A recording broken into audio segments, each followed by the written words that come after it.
Olá a todos e todas, meu nome é Felipe de Souza Reis e eu vou apresentar o trabalho intitulado Fitofisionomia e Teor de Matéria Orgânica do Solo no Parque Estadual das Sete Passagens, em Miguel Calmon, Bahia, de autoria minha, Gabriel Carneiro Silva Cunha, de Emerson Santos da Silva e do professor Círios Oliveira Souza.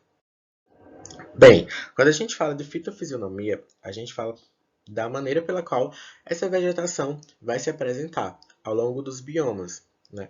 E as diversas paisagens que englobam a biodiversidade são características fundamentais para a compreensão da dinâmica natural dos lugares. E aí muitos são os indicativos que podem evidenciar essa tipologia fitofisionômica, como a disponibilidade hídrica, a disposição geológica, a localização geomorfológica das unidades, e, sobretudo, a relação solo-vegetação, através do cálculo da matéria orgânica do solo, né, que é o foco do nosso trabalho, e a maneira pela qual essa relação solo-vegetação vai determinar a tipologia fitofisionômica, ou seja, como vai determinar a maneira pela qual a fitofisionomia vai se apresentar. E aí, segundo Rossi, essa relação ela é pouco estudada.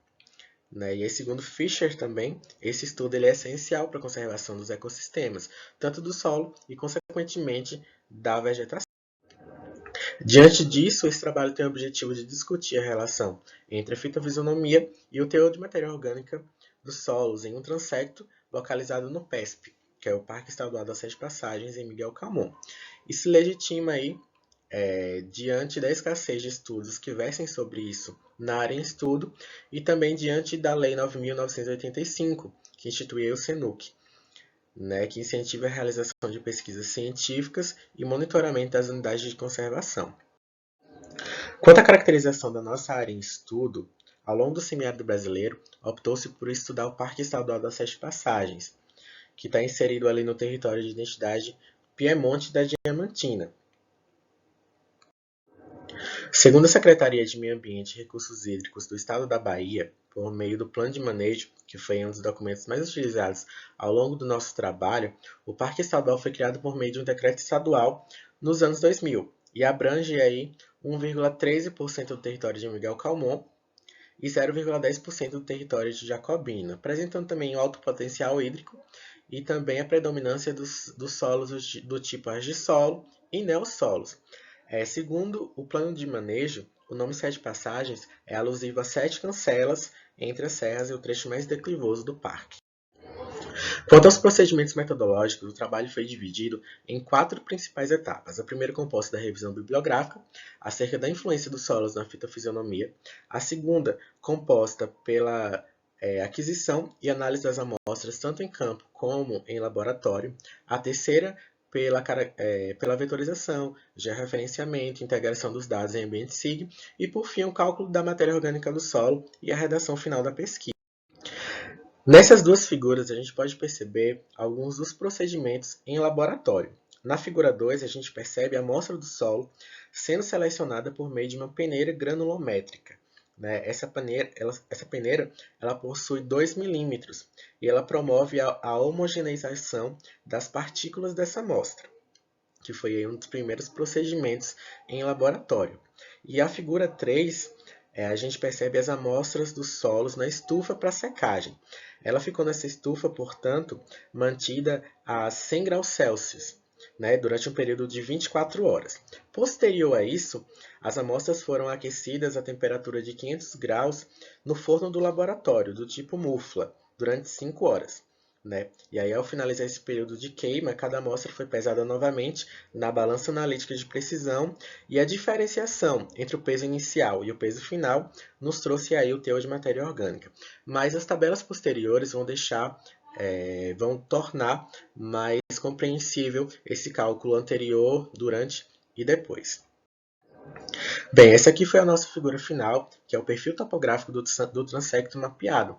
Nela a gente pode perceber os pontos, que foi o ponto 1, ponto 2, ponto 3 e ponto 4, e é importante ressaltar que em cada um dos pontos foram coletadas 3 amostras, né, que passaram por todo o procedimento em laboratório. Foi identificada, portanto, a expressão de 3 tipos fitofisionômicos, sendo eles o campo rupestre, as florestas estacionais deciduais e a mata ciliar. Portanto, Ponto 1 apresentou o campo rupestre, né? Nessa figura a gente percebe também a altitude, o ponto 1 está muito relacionado a isso. O ponto 2 e o ponto 4 apresentaram o tipo fitofisionômico de floresta estacional decidual submontana, e o ponto 3 apresentou, enquanto característica fitofisionômica, a mata ciliar, justificando-se também pela proximidade ao canal fluvial. Essa figura nos mostra, né, esse perfil topográfico, os tipos de solo, e a gente percebe também o porte vegetacional de cada um dos pontos, né, justificando-se pelo tipo de solo e pelo resultado da matéria orgânica, né? E aí essa tabela ela nos mostra os pontos de coleta e as amostras. Como eu disse anteriormente, foram 3 amostras em cada um dos pontos. Então aqui a gente pode perceber detalhadamente essa soma da matéria orgânica, né? O cadinho ele é aquele recipiente de porcelana onde foram depositadas as amostras. Então a gente teve as amostras no cadinho, o cadinho com o solo, né? Tudo isso peso dentro da balança analítica. O solo seco a 100 graus, que também houve a pesagem, né? E aí o solo seco após a queima a 500 graus e por fim o resultado da matéria orgânica, né? Lembrando que em todos os processos houve um processo detalhado do peso, levando em consideração o peso do cadinho também. Aqui a gente pode perceber os pontos de coleta, né, a altitude média de cada um dos pontos, que também influencia na maneira pela qual a fitofisionomia se mostra, né, a profundidade dos pontos de coleta, né, das amostras, e a fitofisionomia de cada um dos pontos e a média final da matéria orgânica do solo de cada um dos pontos. E, por fim, as imagens de cada um dos pontos. Bom, espera-se que esse estudo seja um pontapé inicial para outros trabalhos na área em estudo. E essas são algumas das referências. Muito obrigado.